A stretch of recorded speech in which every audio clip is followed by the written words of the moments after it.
नमस्कार दर्शक बंधु जय जगन्नाथ। दर्शक बंधु 2026 मसीहा वार्षिक राशिफल कार्यक्रम में आसतु आलोचना करने कुंभ राशि भाग्यफल किपरि रहिबो। 2026 मसीह कुंभ राशि अनेक परिवर्तन रहिबो। ए वर्ष आपणक राशि राहुंकर चलन वर्ष आरंभ रहिबो। केतुंकर चलन वर्ष आरंभ आपणकर सप्तम स्थान रहिबो। डिसेम्बर मास 5 तारिख ठारू राहु आपणकर द्वादश स्थान को गमन करेंगे।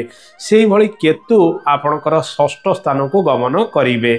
आपणकर राशिर अधिपति शनि वर्ष सारा द्वितीय स्थान रे रहिबे एवं शनि 7.5 प्रभाव रे आपणकर राशि वर्ष सारा मध्य रहिबो। बृहस्पतिंकर चलन वर्ष आरंभ आपणकर राशि रे शुभ रे रहिबो। बृहस्पति पंचम स्थान रे चलन आरंभ करेंगे। जून मास 2 तारिख ठारू अक्टोबर मास 30 तारिख पर्यंत बृहस्पति आपणक राशि षष्ठ स्थान रे एवं अक्टोबर मास 31 तारिख ठारू वर्ष शेष पर्यंत बृहस्पति आपणकर सप्तम स्थान रे चलन करेंगे सिंह राशि रे। ए वर्ष शुभ मांगलिक कार्य गुड़िक करने कुंभ राशि व्यक्ति माने अनेक क्षेत्र में सफलता पाइबे। वर्ष आरंभ जून मास पर्यंत एवं नवेम्बर मास ठारू डिसेम्बर मास शेष पर्यंत गुरु सुधी आपण राशि रहूथिबारु घर को जदि विवाह प्रस्ताव आसुची फाइनाल करने समय अनुकूल रहिबो। आपण विभिन्न प्लानिंग ए समय मध्य करि परिबे। विवाह कार्य को नहीं एही समय विवाह सहित व्रत पनयन गृह आरंभ भूमि पूजा गृह प्रतिष्ठा इत्यादि कार्य करेंगे। घरे बाहर शुभ मांगलिक कार्य योगदान दबार संभावना रही एवं तीर्थस्थल को भ्रमण सुजोग ए वर्ष कुंभ राशि व्यक्ति माने अधिक पाइबे। ए वर्ष वयोज्येष्ठ व्यक्ति आशीर्वाद आपणक ऊपर रहिबो। प्रत्येक कार्य क्षेत्र में सफलता पाइबा पाई आसंतु जानिबा आपणकर स्वास्थ्यर स्थिति किपरि रहिबो। राशि रे राहुंकर चलन डिसेम्बर मास 4 तारिख पर्यंत रहिबो। केतुंकर प्रभाव आपणकर राशि को रहूथिबारु आपणकर एंजाइटी लेवल बढ़िबो। आपण बेले बेले छोट मोट कारण को नहीं विचलित होई पारंती। हाइपर थिंकिंग आपणकर आसीबो। शरीर में किसी इन्फेक्शन वृद्धि होवार संभावना समय समय रही एवं द्वितीय रे शनिकर चलन वर्ष सारा रहुची। शनि 7.5 प्रभाव में रहूथिबारु वयोज्येष्ठ व्यक्ति माने अधिक पीड़ा समय समय पाई पारंती। एही समय आपणकर जॉइंट पेन बढ़िबा गैस जनित समस्या वृद्धि होवा पार्टी रे किसी छोट मोट समस्या होवार संभावना यह बढ़ाई पारे। खाद्य पेय प्रति आपको नियंत्रण रखा पड़ो। जून मासरू नवेम्बर मास पर्यंत स्वास्थ्यर जत्न अधिक नियंतु। एही समय स्वास्थ्य टिका अधिक खराब होवार संभावना रही। एही समय बृहस्पतिंकर चलन आपणकर षष्ठ स्थान रे रहूथिबारु पेट पीड़ा ए समय बढ़िबो। जो मानकर डायबिटीज जनित समस्या रही एही समय से सब किछि वृद्धि परिलक्षित होवार संभावना रही। लिभर जनित समस्या बढ़ी पारे। बृहस्पतिंकर प्रभाव वर्ष आरंभ जून मास पर्यंत आपणक राशि को रहूथिबारु नवेम्बर मास आरंभ डिसेम्बर मास शेष पर्यंत बृहस्पतिंकर प्रभाव आपणक राशि को मध्य रहिबो। एही समय आपणकर स्वास्थ्य रे नियंत्रण आसीबो एवं रोग उपरे आपणकर नियंत्रण रहिबो। तेणु छोट मोट समस्या जहाँ भी शरीर में उपजुची तुरंत डाक्तरंकर परामर्श रे आपण रहिबा आवश्यक। ए वर्ष जानवाहन प्रति आपण सतर्कता टिके अवलंबन करिबा आवश्यक।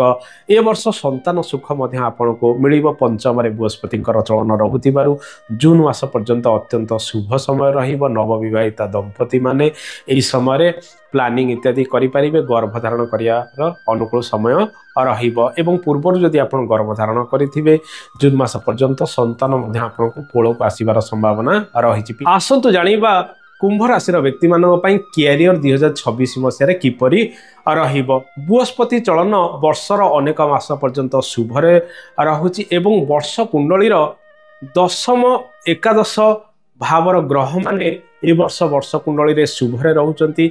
आपणकर एकादश स्थान रे वर्ष कुंडली रे रवि मंगल बुध शुक्र इत्यादि ग्रहंकर जोग संबंध रहउथिबारु ए वर्ष कैरियर रे अनेक उन्नति आसीबार संभावना रही। ए वर्ष आपणक पाखकु नूतन अपॉर्चुनिटी आसीबो एवं भल चाकरीर सुजोग मध्य पाइबे। जो माने ବାହାରକୁ ଯାଇ କିଛି କାର୍ଯ୍ୟକ୍ରମ କରିବା ପାଇଁ ଚାହୁଁଛନ୍ତି ସେମାନଙ୍କ ପାଇଁ ସମୟ ମଧ୍ୟ ଏ ବର୍ଷ ଅନୁକୂଳ ରହିବ। ଜିଲ୍ଲା ବାହାରକୁ ଯାଆନ୍ତୁ କିମ୍ବା ରାଜ୍ୟ ବାହାରକୁ ଯାଆନ୍ତୁ କିମ୍ବା ଦେଶ ବାହାରକୁ ଯାଆନ୍ତୁ, ବିଭିନ୍ନ କର୍ମ ଗୁଡ଼ିକ କରିବାର ସୁଯୋଗ ମଧ୍ୟ ପାଇବେ। ଏ ବର୍ଷ ଚାକିରି ବାକିରି କ୍ଷେତ୍ରରେ ସରକାରୀ ବେସରକାରୀ କ୍ଷେତ୍ରରେ ଅଧିକ ପଦପଦବୀ ପାଇବାର ସମ୍ଭାବନା ମଧ୍ୟ ରହିଛି। ବର୍ଷ କୁଣ୍ଡଳୀର ଏକାଦଶ ସ୍ଥାନରେ ରବି ମଙ୍ଗଳଙ୍କର ଯୋଗ ସମ୍ବନ୍ଧ ରହୁଛି ଏବଂ ବୁଧ ଶୁକ୍ରଙ୍କର ଯୋଗ ସମ୍ବନ୍ଧ ରହୁଥିବାରୁ କ୍ରିଏଟିଭିଟି ସମ୍ବନ୍ଧିତ କାର୍ଯ୍ୟ, ସରକାରୀ କାର୍ଯ୍ୟ, ମେଡିକାଲ କାର୍ଯ୍ୟ, ମ୍ୟାନେଜମେଣ୍ଟ ସମ୍ବନ୍ଧିତ କାର୍ଯ୍ୟ, ଏହା ସହିତ ଟିଚିଂ ରିଲେଟେଡ୍ ପ୍ରଫେସନ ଇତ୍ୟାଦି କ୍ଷେତ୍ରରେ ଆପଣଙ୍କୁ ମଧ୍ୟ ସଫଳତା ମିଳିବ। ବ୍ୟାଙ୍କିଂ ସେକ୍ଟର, ଆକାଉଣ୍ଟିଂ କ୍ଷେତ୍ରରେ ଆପଣଙ୍କୁ ଅନେକ ସୁଯୋଗ ଏ ବର୍ଷ ମିଳିବାର ସମ୍ଭାବନା ରହିଛି। ଯେଉଁମାନେ ଆଇଟି ସେକ୍ଟରରେ କାର୍ଯ୍ୟରତ ରହୁଛନ୍ତି ମଙ୍ଗଳ ମଧ୍ୟ ଆପଣଙ୍କୁ ଅନେକ ସୁଯୋଗ ପ୍ରଦାନ କରିବେ। ଯେଉଁମାନେ ପୁଲିସ ବିଭାଗରେ ରହିଛନ୍ତି, ଯେଉଁମାନେ ମିଲିଟାରୀ ବିଭାଗରେ ରହି କୌଣସି କାର୍ଯ୍ୟ କରୁଛନ୍ତି, ଜମି ଜମାର କାର୍ଯ୍ୟ କରୁଛନ୍ତି, ସରକାରୀ କାର୍ଯ୍ୟ ଗୁଡ଼ିକ କରୁଛନ୍ତି, କନଷ୍ଟ୍ରକ୍ସନ ସମ୍ବନ୍ଧିତ କାର୍ଯ୍ୟ କରୁଛନ୍ତି, ଜମି କିଣା ବିକା କାର୍ଯ୍ୟ କରିବା ସହିତ ଯେଉଁମାନେ ଯାନବାହନ ସମ୍ବନ୍ଧିତ କାର୍ଯ୍ୟ କରୁଛନ୍ତି, ଯେଉଁମାନେ ସିନେମା ଇଣ୍ଡଷ୍ଟ୍ରିରେ କାର୍ଯ୍ୟ କରୁଛନ୍ତି, ସୋସିଆଲ ମିଡ଼ିଆରେ କାର୍ଯ୍ୟ କରୁଛନ୍ତି, ସେମାନେ ଏ ବର୍ଷ ଆର୍ଥିକ କ୍ଷେତ୍ରରେ ମଧ୍ୟ ଲାଭବାନ ହୋଇପାରିବେ ଏବଂ ସେସବୁ କ୍ଷେତ୍ରରେ ନୂଆ କ୍ୟାରିୟର ଆରମ୍ଭ କରିବାର ସୁଯୋଗ ମଧ୍ୟ ଏ ବର୍ଷ ରହିଛି। ତେଣୁ ବର୍ଷ କୁଣ୍ଡଳୀରେ ଅନେକ ଗ୍ରହ ଏ ବର୍ଷ ଶୁଭ ସ୍ଥାନରେ ରହୁଥିବାରୁ ଆପଣଙ୍କର କ୍ୟାରିୟରରେ ଉନ୍ନତି ଆସିବ।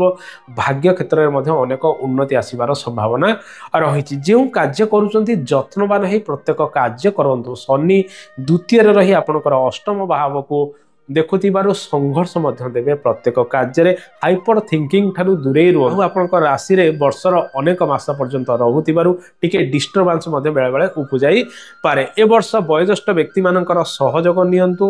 ଆପଣଙ୍କର କର୍ମକ୍ଷେତ୍ରରେ ଉନ୍ନତି ପ୍ରଗତି ହେବାର ସମ୍ଭାବନା ରହିଛି। ବର୍ଷ ଆରମ୍ଭରୁ ଜୁନ ମାସ ପର୍ଯ୍ୟନ୍ତ ଏବଂ ନଭେମ୍ବର ମାସ ଠାରୁ ଡିସେମ୍ବର ମାସ ଶେଷ ପର୍ଯ୍ୟନ୍ତ କ୍ୟାରିୟରରେ ଉତ୍ତରୋତ୍ତର ଉନ୍ନତି ହେବ। ଏହି ସମୟରେ ଅଟକି ରହିଥିବା କାର୍ଯ୍ୟଗୁଡ଼ିକ ଆପଣ ସମ୍ପୂର୍ଣ୍ଣ କରିବେ ଏବଂ ଏହି ସମୟରେ ଯଦି ଆପଣଙ୍କର ପ୍ରମୋସନ ଇତ୍ୟାଦି ପୂର୍ବରୁ ଅଟକି ରହିଥିଲା ସେସବୁ ସମ୍ପୂର୍ଣ୍ଣ ହେବାର ସମ୍ଭାବନା ରହିଛି। ଏ ବର୍ଷ ଟ୍ରାନ୍ସଫର ହୋଇ ଦୂର ସ୍ଥାନକୁ ଯିବେ ଏବଂ ଟ୍ରାନ୍ସଫର ସହିତ ପ୍ରମୋସନ ହେବାର ସମ୍ଭାବନା ରହିଛି। ସାଲାରୀ ପୂର୍ବ ବର୍ଷ ଠାରୁ ଏ ବର୍ଷ ବଢ଼ିବାର ସମ୍ଭାବନା ବିଭିନ୍ନ କ୍ଷେତ୍ରରେ ରହିବ। ପରିଶ୍ରମ ଅନୁଯାୟୀ ଆପଣ ରୋଜଗାର ମଧ୍ୟ ପାଇବେ, କିନ୍ତୁ ଅଳସୁଆମୀ ଛାଡ଼ିବେ ଏବଂ ଓଭର ଥିଙ୍କିଂ ଠାରୁ ଦୂରେଇ ରହିବା ଆବଶ୍ୟକ। କାହାର କଥାରେ ପ୍ରଲୋଭନରେ ପଡ଼ି ଆପଣ କୌଣସି କାର୍ଯ୍ୟଗୁଡ଼ିକ ହଠାତ୍ ଏ ବର୍ଷ ଆରମ୍ଭ କରନ୍ତୁ ନାହିଁ।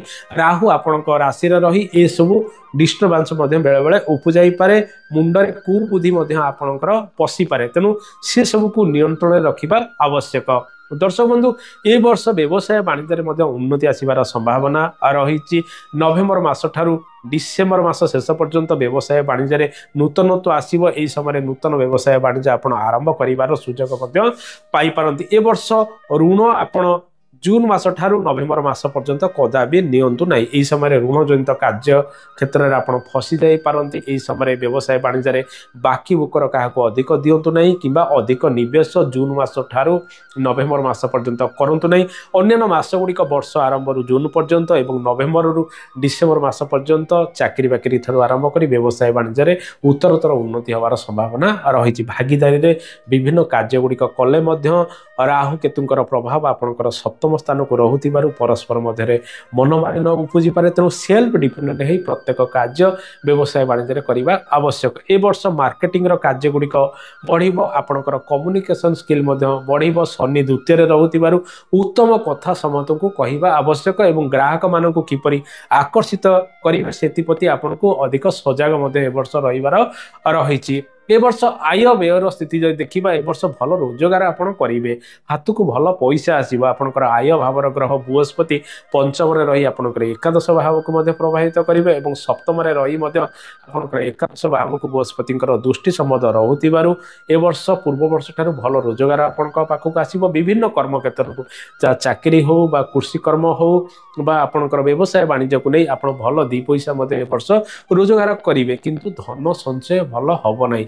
ଯେମିତି ଆସିବ ବିଭିନ୍ନ ଦିଗରେ ଖର୍ଚ୍ଚ ବଢ଼ିବାର ସମ୍ଭାବନା ମଧ୍ୟ ଏ ବର୍ଷ ରହିଛି। ଯେହେତୁ ଦ୍ୱିତୀୟରେ ଶନିଙ୍କର ଚଳନ ରହୁଛି, ଅନଏକ୍ସପେକ୍ଟେଡ ଏକ୍ସପେଣ୍ଡିଚର ମାନେ ଅଜାଣତରେ ଆପଣ ଏମିତି କିଛି ଖର୍ଚ୍ଚ କରିବେ ଯାହା ଆପଣଙ୍କର ହିସାବରେ ମଧ୍ୟ ବେଳେବେଳେ ନଥିବ। ତେଣୁ ଆୟ ଭଲ ହେବ କିନ୍ତୁ ଖର୍ଚ୍ଚ ଅନେକ ଦିଗରେ ଲାଗି ରହିବ। ତାହା କୁଟୁମ୍ବଙ୍କ ପିଛରେ, ସ୍ୱାସ୍ଥ୍ୟ ପିଛରେ, ବିଭିନ୍ନ କର୍ମକୁ ନେଇ ଖର୍ଚ୍ଚ ବଢ଼ିବାର ସମ୍ଭାବନା ରହୁଥିବାରୁ ଆପଣ ଧନ ସଞ୍ଚୟକୁ ଅଧିକ ଗୁରୁତ୍ୱ ଦେବେ।